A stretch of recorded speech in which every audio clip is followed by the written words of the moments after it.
With its state-of-the-art roller coasters, world-class attractions, and a sense of community unlike many others, Dollywood manages to attract nearly 3 million visitors to its gates every year.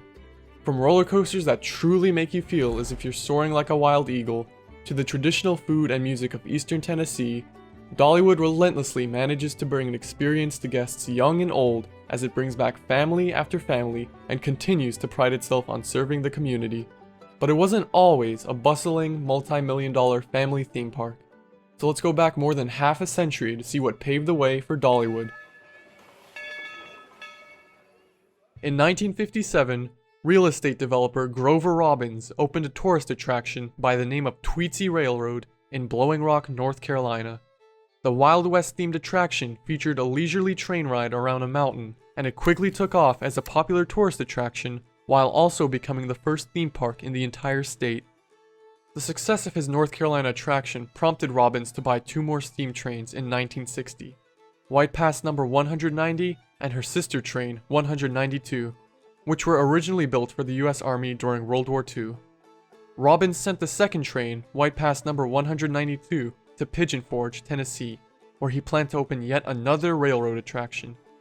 A year later, in 1961, exactly 100 years after the start of the Civil War, Rebel Railroad was opened in Pigeon Forge, Tennessee. The Civil War themed attraction featured a train ride along with a general store, blacksmith shop, and a saloon. It is here at Rebel Railroad that White Pass number 192 would earn the nickname Klondike Katy.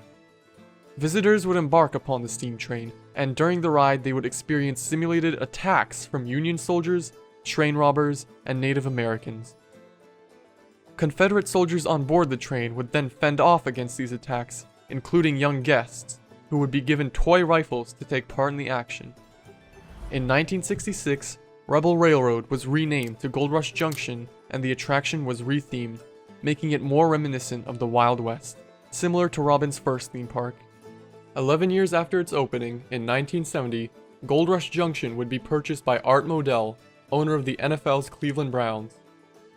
Over the course of his ownership, Gold Rush Junction saw many new additions, including an outdoor theater, log cabins, a campground, and several children's rides.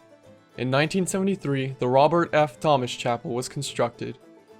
Named after a well-known doctor in the Sevierville area, the church was built as a gift to the community and a nod to the bountiful Christian values held in the Appalachian region.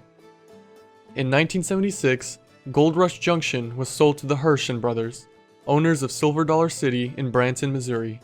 And in 1977, the brothers would also rename Gold Rush Junction to Silver Dollar City, making it the sister park to their original attraction. Over the next decade, the Herschen brothers spent over $1 million in contributions to the park, adding a plethora of new attractions, including rides like Blazing Fury, an indoor roller coaster with dark ride elements, and the Silver Dollar City Gristmill, which would become Tennessee's first functioning gristmill in over a century. The railroad would also acquire 2 new trains at this time, White Pass number 70 and number 71. Silver Dollar City saw steady growth over the next 9 years before a familiar Sevier County native would begin to take an interest in the theme park. In 1986, Eastern Tennessee's own entertainment superstar Dolly Parton would partner with the Herschen brothers, and what had been known as Silver Dollar City would then open that season as Dollywood. In the park's first season as Dollywood, Rivertown Junction was introduced, an entirely new area featuring attractions like a 450-seat theater, a brand new restaurant, and the Smoky Mountain River Rampage, a turbulent whitewater rafting ride perfect for cooling off on the park's hottest days. In the next season, several more additions were made to the park, and another major ride was introduced. The Mountain Slidewinder was a water toboggan thrill ride, a ride typically reserved for water parks. However, it had proven to be a hit, being named the best non-roller coaster attraction in the country by the Amusement Business magazine, and up until its closure in 2019, it was considered by many to be the park's best water ride. 2 years later, Dollywood's third season saw the construction of the park's second roller coaster, Thunder Express. Manufactured by Aerodynamics, Thunder Express was a mine train themed hybrid coaster originally constructed in Six Flags St. Louis before its relocation to Dollywood. Riders would zoom around turns at speeds of up to 37 miles per hour, and the tallest drop only measured 41 feet. Over the next couple of seasons, Dollywood saw mass expansion with many new entertainment offerings and areas, including the Country Fair, Jukebox Junction, and Dollywood Boulevard. The Country Fair added classic rides and old-time games to the park, while Jukebox Junction, a $6 million, 7-acre area, introduced Red's Diner and a family-favorite staple like the Rockin' Roadway. In 1998, Daredevil Falls opened as a log flume, hosting a 66-foot, 50-mile-per-hour drop, and Thunder Express was retired and relocated to another park to make room for a new attraction. And in 1999, on the park's 14th season, Dollywood's first looping coaster had its debut. Manufactured again by Aerodynamics, Tennessee Tornado is an $8 million steel looping coaster that is widely regarded as one of the manufacturer's smoothest roller coasters. It was also one of the last coasters built by the prestigious design company before they filed for bankruptcy and went defunct in 2002. In Dollywood's 19th season, the park's first wooden roller coaster was built and introduced as Thunderhead. The GCI coaster anchored the park's latest expansion, known as Thunderhead Gap. It cost $7 million and took 700,000 board feet of southern yellow pine to construct. It won 2 consecutive Golden Ticket Awards and was also the first roller coaster in the world to feature a station flyby. In 2007, Mystery Mine was introduced. Manufactured by the Gerstlauer Company, Mystery Mine is a steel Eurofighter coaster with a heavy emphasis on theming, as the ride takes place in an abandoned, haunted mine shaft, and features special effects such as pyrotechnics and elements including 2 vertical lifts and a beyond vertical drop. The attraction cost $17.5 million to complete and was awarded Best New Theme Park Attraction by Theme Park Insider. It wouldn't be another 5 years until Dollywood saw an even bigger investment. In its 2012 season, Dollywood introduced North America's first ever wing coaster, Wild Eagle. The $20 million B&M coaster features a 135-foot drop with 4 inversions and a max speed of 61 miles per hour. The coaster was voted the best new attraction in 2012 by the Golden Ticket Awards and the 15th best steel roller coaster in the world. 2 more coasters would join the Dollywood roster within the next 4 seasons during a multi-year expansion, including Fire Chaser Express and Lightning Rod. Fire Chaser Express opened in 2014 as a dual-launch Gerstlauer family coaster that sends riders both forwards and backwards, while Lightning Rod had planned to open at the start of the 2016 season but was delayed due to a problem with the ride's unique launch system.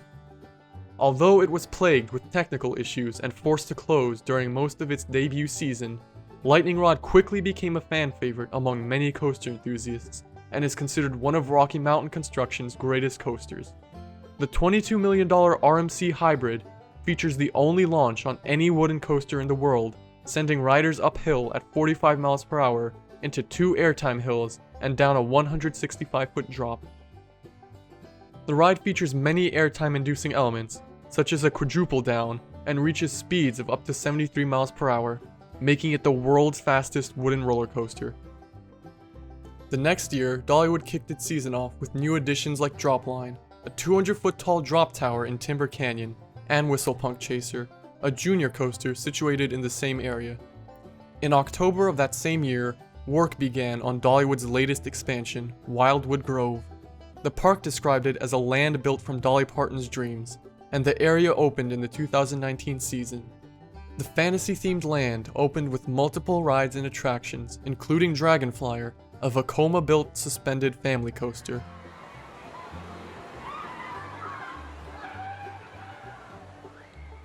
"33 years after opening as Dollywood for the first time, what once started as a family-owned railroad attraction has grown into a multi-million-dollar theme park that attracts families and thrill-seekers alike. Dollywood's dedication to its roots and the restoration and maintenance of its steam trains certainly doesn't go unnoticed either, as attractions like Klondike Katy can still be found today, pulling up to 600 passengers on the same exact track that existed back in 1961 as Rebel Railroad.